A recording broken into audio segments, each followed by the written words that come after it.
Hey all, Ron here from Military Images Magazine with a new episode of Life on the Civil War Research Trail. You know, I love old books. I could probably do another YouTube channel about life with books.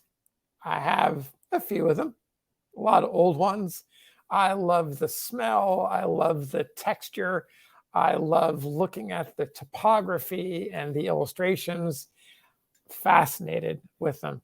And so when I was doing social media posts today, preparing them for our advertisers, and by advertisers, I mean advertisers in the Civil War magazine that I edit and publish, Military Images, I visited the website for the Abraham Lincoln Bookshop.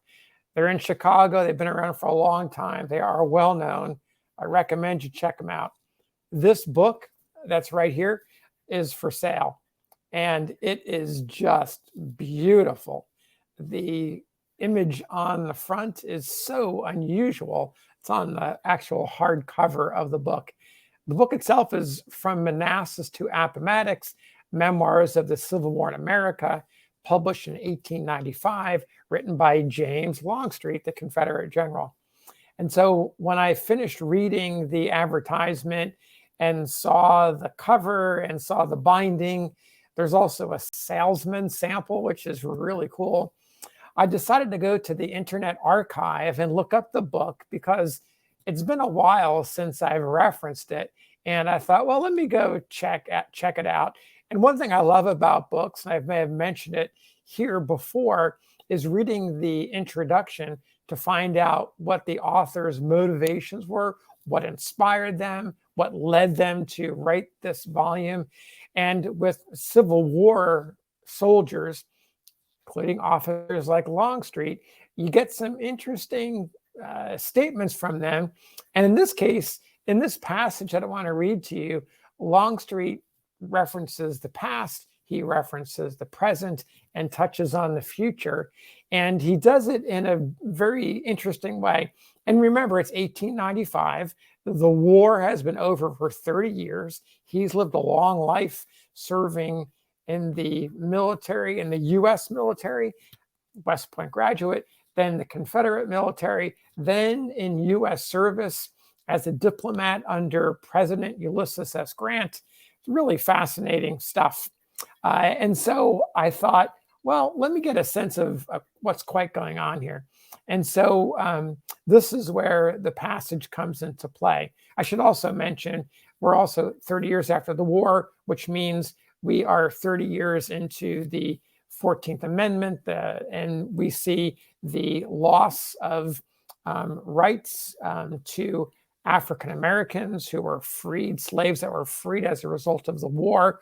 We're seeing a backsliding going on there. And we're still seeing the fact that the rights for all Americans, they're trying to come to terms with the Civil War. There's still a lot of ill will on both sides.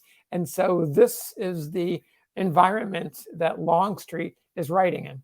So let me bring this passage into play. This is a good time to do that and get a sense of where he is mentally when he thinks about the war. So here he goes. Quote, I believe that now, more fully than then, the public is ready to receive, in the spirit in which it is written, the story which I present.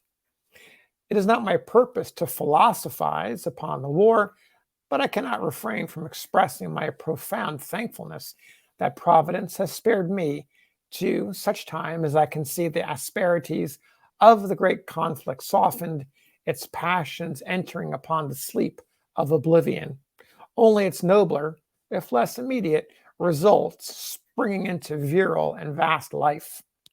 I believe there is today, because of the war, and he puts because of the war in italics, a broader and deeper patriotism in all Americans. That patriotism throbs the heart and pulses the being as ardently of the South Carolinian as of the Massachusetts Puritan, that the Liberty Bell, even now, as I write, on its southern pilgrimage, will be as reverently received and as devotedly loved in Atlanta and Charleston as in Philadelphia and Boston. And to stimulate and evolve this noble sentiment all the more, what we need is the resumption of fraternity, the hearty restoration and cordial cultivation of neighborly, brotherly relations, faith in Jehovah, and respect for each other.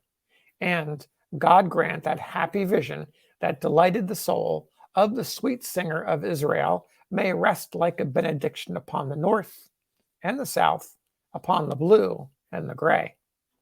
The spirit in which I write this work has been conceived, in which I have conscientiously labored to carry it out, is one of sincerity and fairness. As an actor in and an eyewitness of the events of 1861 to 1865, I have endeavored to perform my humble share of duty in passing the materials of history to those who may give them place in the records of the nation, not of the South nor of the North, but in the history of the United Nation. It is with such magnified view of the responsibility of saying the truth that I have written.